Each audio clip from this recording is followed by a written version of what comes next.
Allez, comme tous les mardis, on félicite ceux qui ont trouvé le bon pronostic. Cette semaine, il y a Ben qui fait des grands gestes. Et puis avec Camille aussi qui avait trouvé le bon prono. La défaite 2-1. Il n'y a pas de quoi être fier, Ben, je te vois. Si. Mais bon, voilà, ça fait partie des gens qui acceptent de jouer leur club ou leur deuxième club perdant. Leur sixième club. Ouais, leur sixième club. Alors après, on ne parlera pas de ceux qui ont joué justement ce pari pour se faire des sous sur le dos de leur club de cœur. J'ai joué Angers, je l'assume. Ah ouais. Bon, il se raccroche à ce qu'il peut sur ça. Merci Esteban. Il s'est trahi tout seul, je ne l'avais pas pointé. Non mais t'inquiète, je savais, j'assume. Alors c'était un match qui s'est joué le samedi soir, contrairement à ce qu'on peut voir d'habitude. On n'était pas dans le multiplex cette fois-ci, adversaire de Gala oblige. Adversaire de Gala qui a ramené presque 26 000 spectateurs au stadium, plus de 26 000 même, malgré la fermeture partielle pour une fois encore du virage Bristaton, donc les portes 6, 7 et 8, le virage bas qui était fermé. On fait quand même plus de 26 000 spectateurs. Et on a vu des messages dans ce virage qui a été fermé. Là où étaient replacés les Indians Tolosa aussi, qui ont mordu quelques banderoles. On en a vu une qui était très explicite. Dégageons les sanctions collectives, reformons la commission de discipline. Et puis on a aussi entendu quelques sonorités adressées à notre chère Ligue et à notre cher ministre, avec un autre message qui disait « Déferlement politique contre les ultras. Dirigeants, qu'en pensez-vous ? Votre silence a assez duré.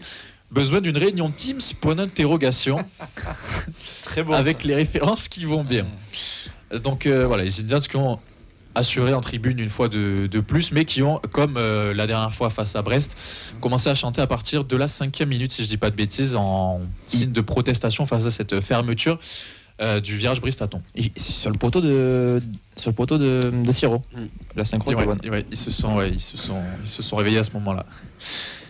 On vous donne la composition du TFC qui a démarré ce match en tant que titulaire. On se posait des questions sur les choix qui allaient être faits. La défense n'a pas bougé puisqu'on avait Guillaume Rest, Djibril Sidibé, Charlie Cresswell et Marc Mackenzie, Vincent Siro qui portaient le brassard et Christian Cáceres au milieu de terrain. Les pistons, c'était Gabriel Suazo et Rafik Messali qui a été choisi en tant que titulaire. Et puis en attaque, Aaron Donum qui était positionné en cran plus haut du côté droit, Yann Bo du côté gauche et Magri en pointe. Sont rentrés Joshua King à l'heure de jeu et puis Mia Zaitz et Noah Edjouma à la 87e minute. Les buteurs de ce match, c'est d'abord Fernandez Pardo d'une frappe à l'extérieur de la surface qui part en lucarne encore une fois. Charlie Cresswell qui est venu égaliser de la tête en fin de première mi-temps, 3 minutes avant le 2-1 de la part de Mitchell Baker sur un coup franc détourné. Sur la dernière action de cette première mi-temps, le Rapide qui a ensuite renvoyé tout le monde au vestiaire. À noter quand même qu'on a frappé 2 fois le poteau dans ce match. Une fois avec Magri, une fois avec Sero, qui étaient nos 2 joueurs en forme, qui avaient l'habitude de marquer, qui ont trouvé le poteau cette fois-ci. Maintenant qu'on a parlé de tout ça, on va rentrer dans le vif du sujet. Je vais vous demander qu'est-ce que vous avez envie de retenir et d'aborder sur ce match-là, messieurs. Oxens, tiens, je commence par toi, ça fait longtemps que tu n'es pas venu. Oui, écoute, je vois que tu es en train de mourir, j'en profitais avant de mourir. Non, moi en 2 points, je dirais que ce TFC-là, bon, c'est pas forcément une surprise, mais n'est pas taillé pour jouer les gros. Et j'aimerais m'attarder sur Aaron Donum, vous savez ce que je pense de lui. Mais là, cette fois, je ne l'ai trouvé pas très bon. Il a trouvé son vrai poste, c'est celui de piston, et arrêtons de le bouger partout. Clément ? Moi, les week-ends se suivent et se ressemblent. On est bon dans le jeu, mais on concrétise pas. Et à chaque fois, on est puni par des adversaires qui, eux, sont réalistes, contrairement à nous. Donc, c'est pas la première fois que ça arrive cette saison et là récemment. Et deuxième petit point sur Guillaume Rest, qui je trouve toujours aussi peu rassurant. Même si là, en l'occurrence, sur les buts, il peut pas faire grand-chose. Mais je trouve que dans l'attitude et dans son jeu au pied notamment, moi, il m'inquiète beaucoup. Reste avait en face de lui le gardien qu'il doit devenir, saison prochaine déterminante. Et encore un manque de réussite dans les 2 surfaces. CF les 2 poteaux en première mi-temps et le premier but où je pense que Fernandez Pardo il a le temps d'aller à la buvette, revenir, le ballon sera toujours là et puis après il fait ce qu'il veut quoi. Tant qu'on en parle, j'ai regardé sur l'image parce qu'on s'en est pas forcément rendu compte, mais Mackenzie est très très loin. Oui, c'est ça. Je compte en parler, je comprends pas. Il y avait des décalage horaire.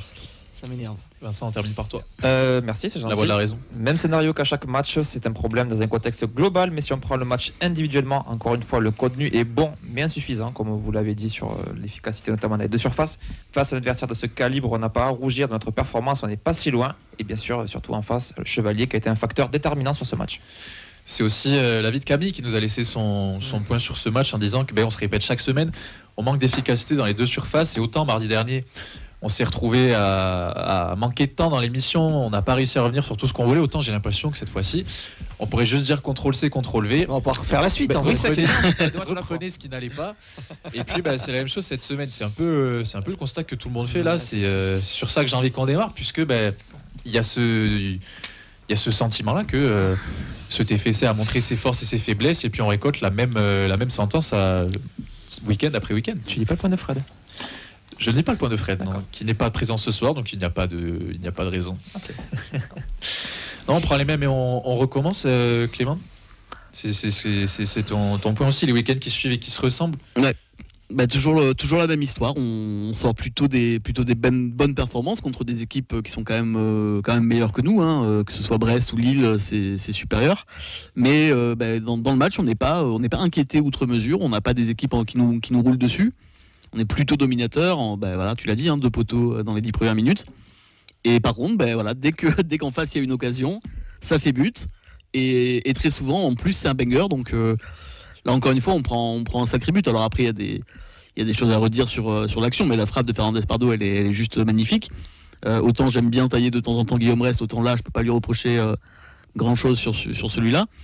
Mais voilà, dès qu'il y a des petites erreurs défensives, on les paye directement en prenant des buts. Et on sent qu'on n'a pas besoin de concéder 3 occasions pour en prendre un. Il en suffit d'une, quasi à chaque fois. Contre Brest, c'était presque sur chaque attaque. Contre Lille, ils n'ont pas eu énormément d'occasions. Il y a peut-être un face-à-face en plus sur lequel il n'y a pas but. À la fin, ça va, oui. Mais les 2 grosses occasions du LOSC, les 2 fois, ça a fait but, quoi. Il y a peut-être une tête de David aussi qui passe au-dessus. Mais hormis ça, et voilà, tu as des petites erreurs défensives, tu l'as dit. Sidibé qui se fait enrhumer. Mackenzie qui est beaucoup trop loin et qui doit sortir. Je l'avais dit sur le direct. Je comprends pas pourquoi il était aussi loin. Au début, je me demandais si c'était pas parce qu'il avait peur de sortir et de perdre le marquage sur un autre joueur. Et en fait, il n'y a pas d'autre joueur. Donc il doit y aller. Alors c'est un manque de communication. Pour avoir revu la vidéo du but, je pense qu'il s'attend à ce que le ballon parte tout droit. Là où Fernandez Pardo, lui, il met une frappe qui va sur le côté gauche, donc à droite de Guillaume Rest. Et je pense que Mackenzie, il s'attend à prendre le ballon face à lui et je pense qu'il se rend pas compte de l'ouverture qu'il laisse. C'est pas Gbo qui frappe là, tu vois, c'est un peu différent. CF, ça frappe sur le gardien. Ouais, puis tu peux pas laisser comme ça dans l'axe un mec avancer sur 20 mètres et pas venir au contact. Quand t'en as pris un il y a moins de 2 semaines, pareil surtout. Ouais, en plus. C'est encore plus beau, je trouve, celui il y a 2 semaines. Oui. Mais pareil, t'attends que tu laisses tirer le joueur. Mais il faut fermer l'angle. Plutôt tu fermes l'angle, mieux c'est. Là, tu lui laisses une place. Fernandez, pardon, moi je le connais pas plus que ça. C'est un bon petit joueur. Ouais, ça a l'air d'être un bon petit joueur. Après à Lille, moi je trouve les élites sont pas incroyables, mais bon, c'est pas la question. Mais merci pour toi. C'est gratos, mais c'était le point Ligue 1. Mais non, tu vois, tu laisses trop de temps. Puis déjà, Sidibé, il se fait bouffer. Après Sidibé, je trouve qu'il est un peu en difficulté de son retour de blessure. C'est dur depuis qu'il est revenu. Ouais, après. Si on fait une parenthèse sur ça, quand tu signes Djibril Sidibé pour une saison, tu te doutes. Tu le sais très bien que la saison il la fera pas complète à un niveau de performance qui pouvait être le sien il y a quelques années. Et même il y a quelques années, il avait du mal à faire des saisons complètes. Je pense pas qu'il ait des saisons à 38 matchs. En fait, il a été tellement fort sur la première partie de saison que c'est d'autant plus surprenant de le voir à ce niveau-là. Bon, après, il y a des facteurs qui peuvent l'expliquer. Moi, je pense qu'il est revenu trop tôt, comme Nicolas Hyssen, je sais pas si on en parlera, mais Rest, moi je pense qu'il y a un problème. J'allais faire semblant de tousser pour dire Guillaume Rest, mais on a un moment du match où il se tient la jambe. Je sais pas si c'est une. Et Hog par échauffement. Voilà, Hog par l'échauffement. Mais alors, je sais pas si vous l'avez vu, parce que moi j'étais devant la télé, mais en fait il est strappé, mais il a un strap qui est énorme sur la cuisse. Mais le strap il est. En le regardant jouer, t'as un peu cette impression là qu'il a peur de se faire mal en fait. Pas 100%, mais pourquoi ? Joue pas. Oui, pourquoi il joue, c'est ça la question quoi. Remets-toi en Cannes et on t'attend la saison prochaine. Il est jeune, hein. Oui. 20 ans. Donc le PT jeune, c'est quand même pas terrible. C'est un truc que tu traînes toute ta carrière après aussi. Ouais. Attention. Mais oui, il avait même avant de signer pro, il y a eu quelques blessures. Guillaume Rest qui ont freiné sa progression. Pas des petites blessures. En 17, je crois, en 15 ou en 17, c'était les croisés, il me semble. T'es sûr de toi ? Il fait quasiment, il fait plus de 6 mois de sans jouer. Je sais pas si c'est les croisés, mais je sais qu'en tout cas, il y a une blessure qui l'empêche d'intégrer le groupe pro quasiment un an après la date qui était prévue pour lui, qu'il intègre tout ça. Donc c'est vrai qu'il est coutumier du fait. Mais si on revient sur le match, plutôt que on pourra faire les individualités dans un second temps, mais Clément, tu me dis que on joue des équipes qui sont meilleures, Brest que soit Lille. Si je regarde les 2 matchs et la manière dont ils se déroulent, je n'ai pas la sensation qu'on joue face à des gars qui sont meilleurs. Mais meilleurs sur le papier. Et c'est ça cette impression un peu de plafond de verre de se dire que même si en face c'est des équipes qui n'y arrivent pas. Enfin, Lille, je ne sais pas si vous êtes au courant, mais ça n'a pas gagné à l'extérieur avant ça depuis des mois et des mois. C'était FC relance. Donc il y a ce fameux truc-là. Donc moi, je me pose la question sur ça. Alors oui, ok, j'entends, mais Lille, niveau individualité, c'est largement au-dessus de toi et le réalise dans les deux surfaces. Enfin, je suis désolé, mais quand leur gardien fait 4 ou 5 parades dans le match et devant, ils te mettent un but. Et pas les parades les plus faciles. Et oui, pas les parades faciles. Elles sont belles, hein. Et tu vois, le coup franc, ok, il est contré et tout, mais je sais pas, t'as pas l'impression que côté TFC, ce genre de but, tu peux le mettre. Je sais pas comment t'expliquer. Tu sens pas ce. Alors en effet, t'as 2 poteaux. C'est vrai que ça peut finir au fond. C'est des poteaux, donc c'est toujours pareil. Mais je sais pas, je pense que Lille, quand même, dans les deux surfaces. Et ils ont aussi Benjamin André, qui était un joueur que beaucoup de gens détestent, mais je pense qu'on aimerait tous l'avoir dans notre équipe, qui lui peut te pourrir un match. À chaud devant le match, je le déteste. À froid, j'ai envie de l'avoir dans mon équipe. À froid, c'est incroyable. Enfin, tu vois, je trouve qu'ils ont quand même 2-3 mecs comme ça que t'as pas et qui font vraiment une différence. Alors justement, si ça peut rebondir sur mon point, parce que là tu me fais une passe D exceptionnelle. Écoute, je t'en ai pas fait hier, donc on se rattrape. Écoute, on se rattrape parce que c'était le principal point en tout cas moi que j'avais retenu, c'est que ce TFC là, il n'y arrive pas contre les gros. On l'a dit un petit peu depuis le début de cette analyse de match. On n'a pas l'impression que le LOSC a eu besoin de trop forcer pour gagner. Une vraie leçon de réalisme. La peur du fameux un tir un but de notre côté. Et finalement, c'est dur ça. Toujours. Ouais, c'est dur, mais malheureusement c'est le sentiment qu'on peut avoir aujourd'hui. Et au final, sans trop se fatiguer, on a Lille qui a fait le travail face à des Toulousains valeureux mais maladroits, et c'est un petit peu le symptôme qu'on traîne depuis une bonne partie de cette saison déjà. Petit point stat, 7 points pris sur 51 possibles contre le top 9 du championnat, 11 défaites, 4 matchs nuls et une seule victoire, c'était à Lens à Bollaert. Et depuis, on comprend qui pour le coup était une victoire, qui était une victoire hold-up, où là c'est nous qui sommes réalistes. Voilà. mais c'est que t'as du mal contre. Ça va être, c'est l'inverse de l'an dernier. L'an dernier, t'as fait quelques bons scores contre les gros. Et... C'est ce que je voulais dire, c'est qu'entre temps, maintenant on voit qu'il y a un vrai gouffre avec le reste. Et malheureusement, peut-être qu'il y a tout simplement trop de limites pour aller embêter une grosse écurie. Sur combien de matchs t'es à la rue Sur tes gros au final, il n'y en a pas tant que ça, où tu te dis que vraiment. C'est normal. Marseille à l'aller. Voilà. Non, mais le problème, c'est qu'on a l'impression que ces gros-là, en tout cas, moi, c'est mon ressenti, ils n'ont pas besoin de forcer. Alors, ok, on prend pas 4-5, on prend pas des pilules, mais j'ai pas l'impression que ces gros-là, ils aient besoin de trop se dépenser. Arrête de le regarder, ça me stresse tout cela. Je commence à parler comme un Italien maintenant. Je vais parler avec les mains. Mais là, Verratti. Mais je trouve qu'ils n'ont pas. Enfin, en tout cas, moi, la sensation qui dégage, c'est qu'ils n'ont pas besoin de se bouger, de courir partout pour gagner. Ils se battent sans trop forcer, assez facilement, et ça passe parce que Toulouse, même s'ils se battent, même s'ils sont valeureux, ça reste trop limité pour pouvoir les embêter, pour pouvoir aller les bousculer en fin de match. Désolé, mais il n'y a jamais un moment où on se dit là, ça va le faire, c'est bon, ils vont craquer. C'est vrai. Donc, tu sens pas de folie. Contre Marseille non plus, par exemple. Ça fait partie, je trouve, de tout cet aspect aussi coaching, où quand tu sors certains joueurs et que tu passes en mode tous devant le long ballon, les occasions en fait elles viennent pas. Ça marche pas ça. Ça marche plus dans ce football. Et ça pourrait aller, excuse-moi, je finis juste là-dessus, ça pourrait aller avec le fameux plafond de verre qu'on évoque depuis quelques semaines. Alors ouais, mais le problème de ce genre de stats, quand tu dis on tape pas les gros, bon moi j'ai joué le maintien depuis plusieurs années, mais c'est vrai qu'en fait il faut quand même arriver à taper tes concurrents directs. Et ok, tu taperais que des gros, tu taperais pas tes concurrents directs. En fait, vu qu'il n'y a aucune demi-mesure, donc là, ça veut dire que les matchs où tu as la maîtrise, tu vas quand même les gagner. Tu as quand même mis une tolle au Havre, tu as quand même mis une tolle à Angers. Alors, ok. Montpellier aussi. Oui, c'est vrai. J'ai bien compris que la communauté veut péter un peu plus haut que son cul et chercher 6-7, alors que tu es plus 8-9 pour moi, voire 10. Et en fait, il faut aussi accepter que contre les gros, tu es quand même un peu en difficulté. Mais derrière, les matchs que je dois gagner l'an dernier, je vous rappelle clairement, Le Havre, je sais plus qui fait. Oui, on perd beaucoup de points sur les petits. Tu as beaucoup de points sur les petits. Là, tu les as tapés et c'est ce qui te permet, là maintenant, de faire une fin de saison qui est quand même catastrophique en termes juste de points et de pas être en danger. Alors que si tu avais perdu des points contre tes concurrents directs, ils auraient peut-être creusé. C'est un peu en miroir de l'an dernier. C'est un miroir de l'an dernier. Si on perd contre Reims, bon, là, il va falloir commencer à réactiver un peu. Il y a quand même. Il reste pas beaucoup de journées. Je trouve que il y a quand même sur ce match et sur ces discours-là une forme d'opposition, limite d'incohérence, puisque Auxence, tu nous dis que les gros, ils viennent en claquette, ils n'ont pas besoin de trop pousser pour gagner face à nous. Et pourtant, je sais pas ça. Et pourtant, on dit que semaine après semaine que l'approche tactique elle est bonne, qu'on a bien analysé notre adversaire, qu'on joue de la bonne manière, que dans le contenu c'est bon et qu'on arrive à les faire tituber un minimum. Mais le problème c'est que, et je vais insister là-dessus, c'est qu'il y a un déficit de talent qui est beaucoup trop gros pour pouvoir arriver à les bousculer, à faire quelque chose et à faire que, par exemple, une équipe comme le PSG qui sur un match comme ça va faire tourner, commence un peu à paniquer et fait rentrer son armada parce que le TEF le bouscule, que les 3 points sont en danger. Et là, c'est pas le cas. Bah, du coup, on surperforme puisqu'on a 11 peintres et on arrive à emmerder des gros. Non, mais je schématise. Mais attends, on n'a pas du tout dit ça. Non, mais parce qu'au bout d'un moment, je peux prendre aussi l'argument dans l'autre sens. Moi, je pense qu'on est encore une fois beaucoup trop auto-centré sur le TFC et que je pense que ces adversaires-là, qui apparemment viennent en claquette chez nous, ils viennent pas en claquette. Moi, je suis pas d'accord avec ça. Ils prennent carrément la chaise longue quand ils vont au Havre et compagnie. Alors, je sais pas. Non, ils perdent contre le Havre. Lille a perdu contre le Havre, tu vois. Donc, le Havre, moi, ils les prennent de haut. Toulouse, ils les prennent pas de haut.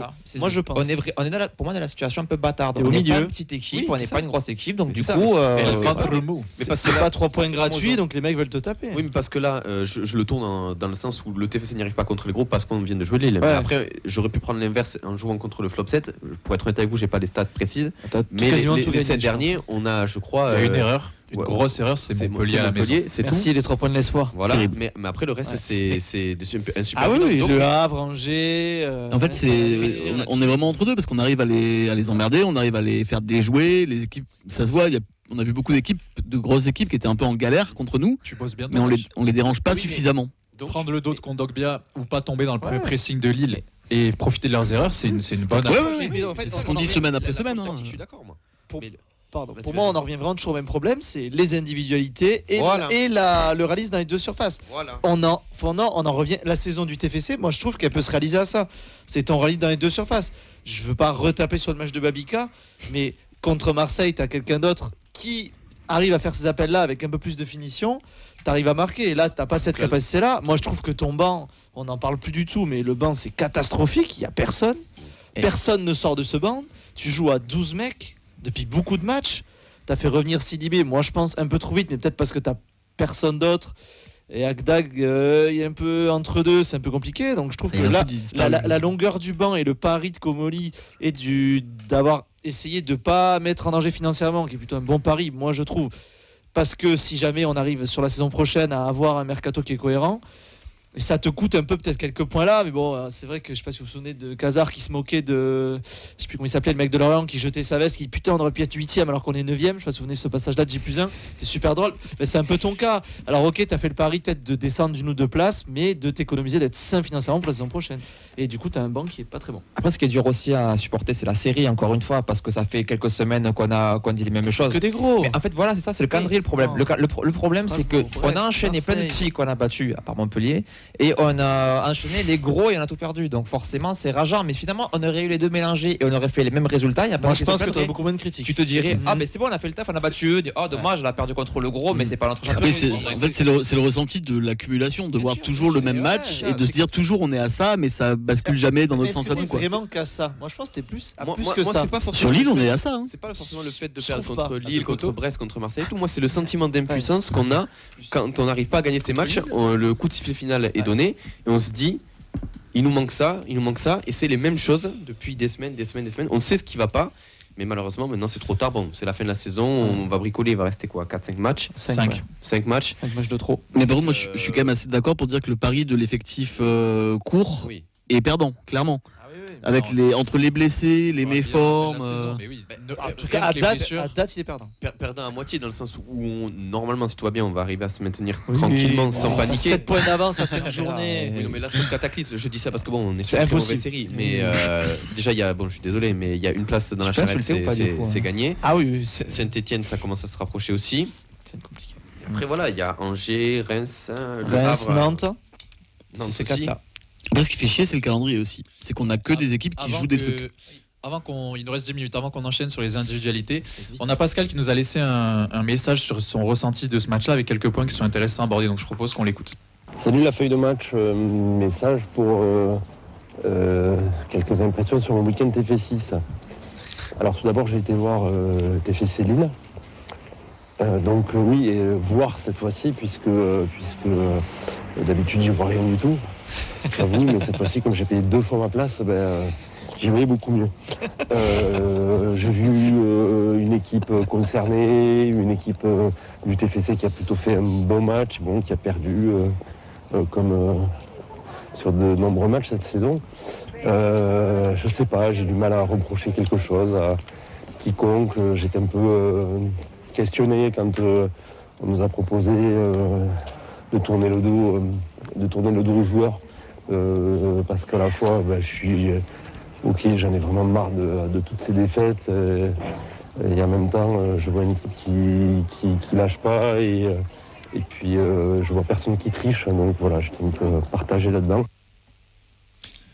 C'est un peu cette ambivalence qu'il y a et qui peut exister sur ce qu'on disait, le côté de la série, le côté de on en a marre de perdre, et en même temps, d'ailleurs, il y a eu les mêmes images à Saint-Etienne, je ne sais pas si vous avez vu passer ça, où il y a une rencontre entre les supporters et les joueurs, et le discours c'est tant que vous trichez pas et que vous donnez tout, on sera derrière vous. Ça, donc, c'est génial. Ça change des vous êtes des gros nuls, cassez-vous. Il y a un peu cette ambivalence qu'on ressent au TFC entre les joueurs donnent tout, ils n'ont pas lâché le coach. Oui. C'est difficile de leur reprocher ce qu'ils font sur le terrain, et ce truc de plafonner, de ne pas arriver et d'être sur 4 défaites consécutives, chose qui n'est pas arrivée depuis 2 ans et demi. Après, attention, t'es encore, c'est ta 3e saison là d'affilée. T'es une saison un peu plus de transition, il faut l'accepter. Après, si tu veux jouer l'Europe tous les ans, regarde Rennes, regarde Marseille, ils jouent pas tous l'Europe tous les ans. Faut accepter qu'il y ait des saisons un peu plus compliquées. C'est la première. La première de la Redbird sur 5 ans quand même. Et en effet, par contre, la saison prochaine, là, à mon avis, si ça se passe mal, là, je pense qu'on va tous autour de la table être beaucoup plus dur que cette saison. Mais là, faut quand même, je sais pas, pour moi, faut accepter. Oui, mais moi je suis d'accord avec toi, mais pour revenir là-dessus, on est bien d'accord quand on dit qu'il n'y a personne qui triche, qui mouille pas le maillot au TFC. C'est factuel, on peut pas dire que les joueurs sont pas investis et tout. C'est juste que malheureusement, il y a des limites qui font que, on l'a dit, il y a ce plafond de verre qui fait que contre certaines équipes comme Lille, comme Marseille, ça bloque. Mais il n'y a en aucun cas des tricheurs dans cette équipe, et c'est quand même une vraie satisfaction. Un mot sur Aaron Donoum, mais après on bascule sur Guillaume Rest. Maxence, tu voulais en parler. Aaron Donoum, écoutez, je retrouve juste mes notes quelques secondes. Oui, on a vu Aaron Donoum qui est monté ailier pour ce match-ci, avec Messali en piston. Quelques chiffres, c'était la 4e fois de la saison que Aaron Donoum était titularisé en tant qu'ailier, la 2e fois en tant qu'ailier droit. Malheureusement, on a vu que ça n'a pas forcément porté ses fruits. Beaucoup de mauvais choix, j'ai trouvé. C'est ça, moi, je dis ouvertement, mauvais match. Il est meilleur quand il est face au jeu. Parce je trouve qu'il a ralenti le jeu, beaucoup trop de touches de balles inutiles, manque de spontanéité, des pertes de balles aussi. Et on a un petit peu retrouvé le Donoum frustrant de l'an dernier. Et le constat clair qu'il en ressort, c'est qu'il ne doit plus quitter son poste. C'est maintenant une vraie valeur sûre ici. C'est bien d'être polyvalent, mais attention à ne pas se faire essorer et à ne pas perdre les repères qu'il a pu acquérir jusqu'ici. C'est la fin de saison, alors bon, on peut comprendre qu'il y ait besoin de bricoler, de le faire monter les droits de temps en temps comme ça, parce qu'il n'y aura plus rien à jouer, donc ça c'est normal. Mais pour la saison prochaine, je pense qu'il y a une vraie urgence pour recruter un ailier droit qui a le niveau Ligue 1, meilleur que Babika, d'autant qu'Abouklal va sûrement partir, donc ça sera vraiment un poste clé pour le mercato estival. D'accord avec ça. C'était là, parce que bon. Oui, il a raison, mais en fait le problème c'est que c'est Messali avec un mauvais Donoum, ou Babika qui abandonne, donc c'est un peu... Non, je pense que Babika, après les événements du Vélodrome, il fallait le faire souffler. Imagine ce qu'il peut prendre au stadium s'il rate un de trucs. Tu le termines. L'alternative, et ce à quoi on s'attendait, vous l'avez même dit dans l'émission vendredi, c'était Noël Djouma, qui était peut-être attendu en tant que titulaire. Il le sent peut-être pas prêt sur ce genre de match. Qui est rentré en toute fin de match pour grignoter 2-3 minutes. Il doit peut-être pu rentrer plus tôt, mais bon. Bah oui. Je sais pas. C'est qu'il sentait pas le coach, il sentait pas l'apport qu'il aurait pu avoir sur le terrain, c'était pas le joueur. Après, faut pas non plus l'envoyer au feu. Mais au-delà des Djouma, c'est qu'il y a un seul changement, je crois que c'est King à la 60e. Et après, ces 2 autres changements, la 87e. Il fait tôt, du coup, un changement tactique, puisqu'il passe à 2 pointes, on passe en 4-4-2, donc il y a quelque chose de sortir, qui veut sortir, qui tu veux faire rentrer. Parce qu'au milieu, c'est mort. Zaïch, il faut pas le faire jouer. On en revient au problème du banc. Ah oui, bien sûr. Parce qu'on en parlait avec Vincent, en effet, une fois que tu as eu le premier changement, l'équipe est en place. Les occasions, on se les crée en fait. C'est ça. Donc tu te dis, est-ce que ça vaut vraiment le coup de rechambouler l'équipe alors que techniquement tu te crées des occasions, tu es dangereux à tout moment. On aurait marqué, la question du coaching se posait même pas en fait. Là ça se pose parce qu'on marque pas. Et pour revenir sur El Djouma, moi je suis désolé, je fais confiance à un entraîneur professionnel de Ligue 1. S'il joue pas plus, c'est qu'il doit pas plus jouer. Il peut jouer, mais quand on joue à 3, pas quand on est en 4-4-2 avec la pointe. Pour moi, il ne sert plus à rien. Tu vois pas. Et puis même les gens qui le réclament titulaire, je veux dire, au bout d'un moment, s'il est toujours pas titularisé, c'est qu'il y a des raisons. On n'est pas à l'entraînement la semaine. On ne sait pas le niveau profond qu'il a, ce joueur-là, pour l'instant. S'il estime qu'il est jeune, et il jouera quand il sera prêt. Je sais pas. Ça m'énerve un peu ce débat. Je pense que ça va devenir régulier. C'est l'instant Guillaume reste dans la feuille de lundi. Donc, moi, si tu veux, je peux démarrer un peu positif. Ouais, j'ai envie d'en parler tous les deux. Donc, je commence. Ouais, moi, c'est juste pour dire. Donc, mon point, c'était Guillaume. Voilà le gardien que tu dois devenir. Je vais essayer d'être rapide. Alors oui, c'est vrai, mais juste, et c'est vrai que j'oublie l'âge de Chevalier. Ils ont quand même 3 ans d'écart. C'est-à-dire Chevalier, il a plus de saisons. Chevalier, à l'âge de Rest, il était à Valenciennes en Ligue 2, en train de faire une sacrée saison. Là où Rest a déjà 2 saisons et demie de pro, une saison d'Europa League. Donc en effet, il faut lui laisser du temps. Il a 20 ans et moi le premier, je pense que je l'oublie parce qu'on est exigeant avec lui parce qu'il nous a montré des choses l'an dernier qu'on a envie de revoir cette saison. Et je rends encore à Mehdi ce qui est à Mehdi. Il dit toujours que la 3e saison c'est la plus importante pour un gardien.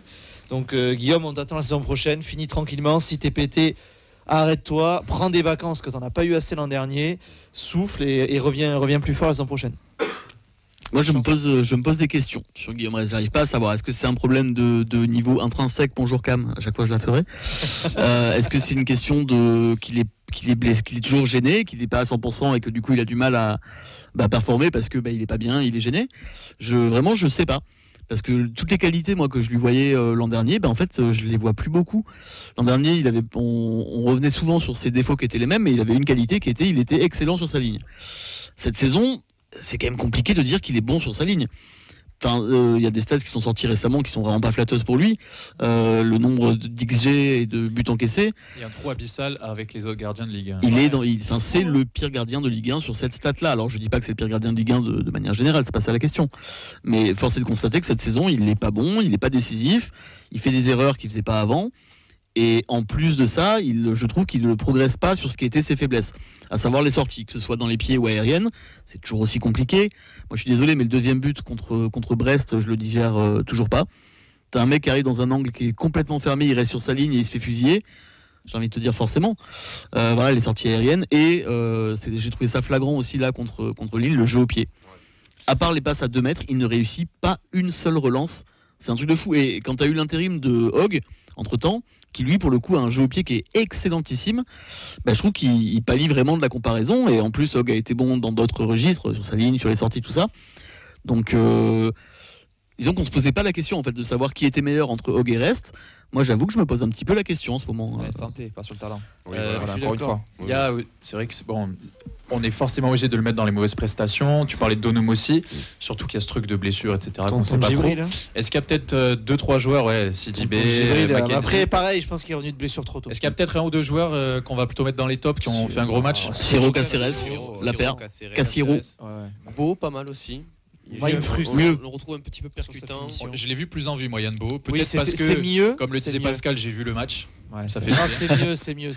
Non, mais c'est pas bien. Mais Siro transversal et tout, il a été juste un il fait un poteau, son coup franc, il est à l'origine de tout. Je l'ai vu tenter des gestes, des talonnades, des passes en pivot, il en fait 2, des trucs qu'il ne fait pas ou peu d'habitude, donc j'ai l'impression de voir un joueur plus en confiance. Et content que Cresswell ait pu marquer aussi. Parce que je trouve qu'il méritait d'être récompensé. Il était un peu en difficulté. Depuis quelques matchs, on parlait de la profondeur et tout. Et là, je trouve que c'était un peu mieux. Et ouais, son petit but, ça fait du bien parce que c'est un des rares dangers, je trouve, de la tête. Magri, dommage le poteau. Ouais. Après, Magri, il est sur sa lignée, il fait un match correct. Il fait son match. Il n'est pas 3, il n'est pas 8. Il n'a pas grand chose à se mettre sous la dent aussi. Ça n'a rien à voir avec son attitude d'il y a plusieurs mois. Il a la tête beaucoup plus levée. Il se dépêche un peu plus.